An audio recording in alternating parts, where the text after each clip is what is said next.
What is going on, everybody? I am Michael Leegan, your New York Jets beat reporter for a WFUV, and welcome in to the second edition of 10 Minutes After Touchdown, our recap reaction show that we post every Tuesday following a Jets home game. And of course, it's been a while since we had an edition of this program. The Jets have not had a home game since October 3rd, but what better day for this show to come back than following the Jets' thrilling victory over the Cincinnati Bengals 34-31. This time in regulation, they did not need to go to overtime like they did in their first win against the Titans. This time, they get it done in the four quarters. They pick up their second win of the season.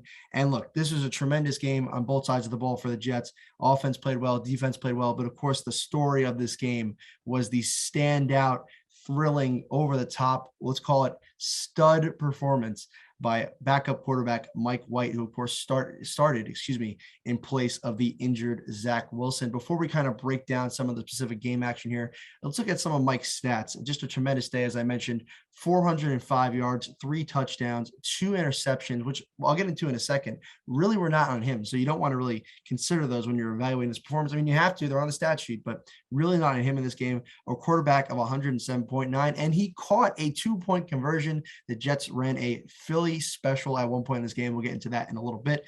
But Mike White had, in what I could probably consider the best quarterback performance, by a Jets quarterback in my lifetime, in this 22 years on this earth for me. And honestly, if you look at the stats, it's actually the best single game performance by a Jets quarterback since Vinny Testaverde, because Mike White became the first Jets quarterback since good old Vinny to throw for over 400 yards in a game. And actually, Mike White becomes the first quarterback in all of the National Football League since 1950 with 400 yards and 3 touchdown passes in their first career start, which of course, obviously Mike made an appearance last week in the Patriot game, but this was the first start of his NFL career, which makes what he did on Sunday that much more impressive. Really can't praise him enough. What he did on Sunday, it was just tremendous. And as much as some other guys too, because 2 rookies really had a standout day as well. Michael Carter, Mike White is going to get all the headlines, but it was the other Michael Carter, the running back, who really had a tremendous day. 172 total yards, 77 yards rushing, 95 yards receiving, a rushing touchdown, which was actually the Jets' first touchdown in a first quarter all year. We'll get into that in a little bit. And another rookie, who really had a standout day, Elijah Moore, 6 receptions on 6 targets. So he caught everything that was thrown his way, 67 yards. Look, that's not exactly Jamar Chase stuff, who of course was on the other side of the field in this game, but hey, very solid day. He's starting to come along a little bit. And actually, really, all the Jets playmakers got involved in this game. But let's break down a little bit more of this game action as we kind of recap this thrilling victory for the Jets. So the Jets start off this game. They win the coin toss, and surprisingly, they actually elect to receive the ball. Now, of course, the Jets, they have actually deferred on every single coin toss they've won this year, much to their detriment. Much has been made of the Jets offense starting off slow, and it's easy to start off slow when your opponent gets the ball right away and scores. So solid, changing up a little bit. He actually mentioned in his post-game presser that it was kind of a spur of the moment decision. And well, look, it paid off, because on that Jets first possession, that very first drive of the game, Mike White did not have an incompletion. He went all the way down the field, and the Jets end up scoring off of that aforementioned Michael Carter rushing touchdown. So right away, early on in this game, the Jets are up 7-0. And like I said before, that was the Jets' first touchdown in the first quarter all season. That was their first points of any kind in the first quarter of a game all season. And it was the first time they had the lead in a first quarter all season. For a Jets offense that has been so inept all year, this was just the kind of start they've been looking for. So following that touchdown from Michael Carter, the Jets defense forces a 3-and-out on the ensuing Bengals possession. And the Jets would actually run a trick play on their second possession of the day. A couple laterals ended up being Mike White getting the ball back. He finds Crowder for 12 yards down the field. The Jets ran several trick plays in this game, a few end arounds. They were really trying to be tricky. Now, that's great to see. You wonder why they weren't really doing this stuff with Zach. We'll get into that more towards the end. But kind of off the bat, you notice that the Jets really had a good game plan today. So credit to Mike LaFleur for that. But unfortunately, despite the fact that the Jets were moving the ball once again on that second drive, Mike White, who it really wasn't a bad ball, he throws a pass to Jameson Crowder, goes off his hands into the hands of a Cincinnati Bengals defender, and that would actually set up the Bengals offense inside the Jets' 5-yard line. So here we are, the Jets have a lead, but it looks like it might evaporate That being said, the Jets defense stood tall in that first quarter on that goal line stand. They actually forced a turnover on downs. Despite being set up inside the 5-yard line, the Bengals could not punch it in. And credit to Quinnen Williams, who's having a tremendous year with a sack of Joe Burrow on 4th and goal to stop the Bengals. So the Jets get the ball back on the next series within the final minutes of the first quarter. Unfortunately, another Mike White interception. But again, this one was not on him. And this one was even less on him than the first one. He hits Michael Carter perfectly in the hands. And Michael Carter, I think, was looking more down the field. He kind of lost track of the ball. It shoots straight up. This time, again, another Bengals interception. And unlike the previous interception, the Bengals would capitalize, and they would actually start off the second quarter with a Joe Mixon touchdown off of that INT. So here we are, tied up at 7 early on in the second. And unfortunately, despite all that momentum that the Jets had to start this game on Halloween, despite the fact that the crowd was very much into this game, the Jets offense ended up stalling in the second quarter, and following another Bengals touchdown and a field goal, Cincinnati was up 17-7 with 1:50 to go in the first half. So you thought, hey, it started off nice, but it looks like we're fading here a bit. Mike White, the stud, as Ty Johnson would call him, was not having any of that.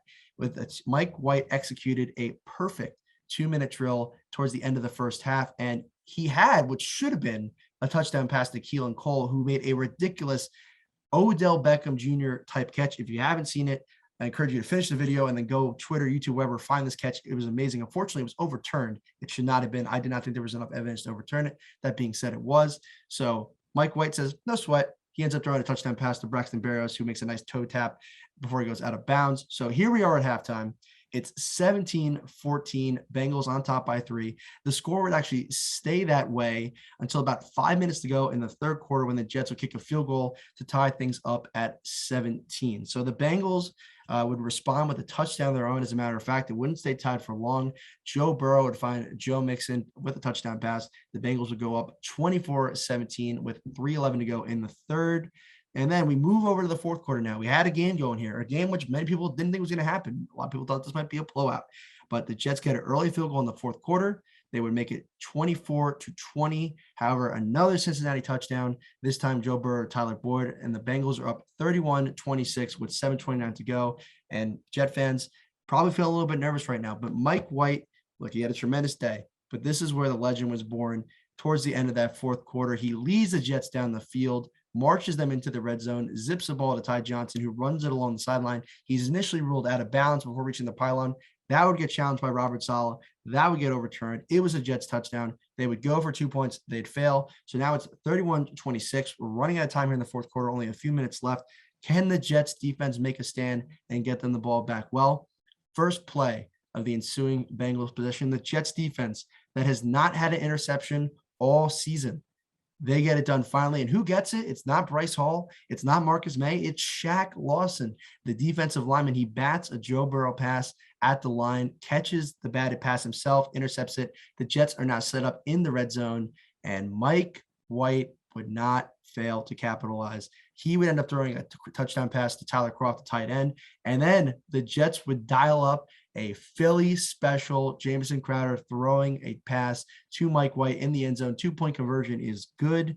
The Jets are now up 34-31, and that would essentially be the game right there. The Bengals would get the ball back. Jets defense forced another punt, and then a Mike White QB sneak would essentially seal the game. Jets win 34-31. What a game. I mean, what can I say? Tremendous day all around, both sides of the ball. But as you can hear from my voice and what I just told you, it was really the Mike White show. And after the game, in the post-game presser, some interesting comments from some of the people here. Coach Saleh was asked, it was reported earlier in the game that actually Michael LaFleur, the offensive coordinator, was calling games from the booth, which he hadn't done all year. But this, per Mike White's actual request, he went up in the booth this week, or Mike White was actually okay with him being up in the booth. And LaFleur had his best offensive callings, game of the season. So Saleh said he's going to be staying up there the rest of the way going forward, whoever is at quarterback. And then Mike White also talked a little bit about the chants he was getting. There were Mike White chants throughout MetLife Stadium towards the end of this game, deafening. When they first happened, he said his first response was, "They're chanting for me." And he was actually a little concerned that the chants might throw off the Jets as they were trying to win the game. But of course they didn't. But, I would really like to hear from right now. We have his audio from the post-game comments. Let's throw it over to Michael Carter, who had a tremendous day, as I mentioned, the running back, the rookie running back. He talks about what Mike White did on Sunday. I see it every day right now, so I'm not surprised by what he just did. Y'all are, but I'm not at all. I think he played a really good game. Them turnovers was really on us. Really, you look at both of them, they was like bounce off the helmets. Just unfortunate, but he played a great game today, and he deserves it because he works so hard every day. So I got a lot of love for Mike White. So that was Michael Carter on Mike White, to Mike's, big studs in this game, big players in this game. What else is there to say? Just a tremendous Jet victory. They moved to 2-5 on the season. Obviously, look, they're not in the playoff picture right now, but hey, for a team that's rebuilding, a team that's trying to move forward, this is the kind of progress you want to see. Now, is there a quarterback controversy going forward? I don't think so. I think obviously Zach Wilson is still the franchise savior. He's still the guy. It's one game for Mike White. Don't get me wrong. It was just an amazing game. Mike plays his heart out again on Thursday against the Colts and has a tremendous day. Then maybe some conversation is warranted. I think Zach's going to benefit from this time on the bench. But hey, Zach's still the future. He's still the franchise guy. The Jets still believe in him. But that doesn't mean we can't celebrate Mike White's tremendous performance. So before we wrap up today's edition of 10 Minutes After Touchdown, let's just do a quick little preview for this Thursday. The Jets will be taking on the Colts Thursday Night Football in Indianapolis. And look, Colts aren't really a great team. The Jets have been very up and down. 2 wins this year against the Bengals and the Titans, 2 probable playoff teams, that they can't beat a team like the Falcons. So that being said, to me, the biggest thing to watch is, can Mike White replicate this performance on Thursday? There's now some game film on him. There's obviously, it wasn't a lot of game film for the Bengals to study, just a little bit of that Patriots game. So how's the Colts defense going to adapt? How is Mike LaFleur going to adapt and improve? And how is Mike White going to build on this performance? But a tremendous day overall for the Jets offense, for the Jets defense, the coaching staff, and of course, for Mike White. So that is going to do it for us here on 10 Minutes After Touchdown. Thank you so much for joining us. This was a production of WFUV Sports.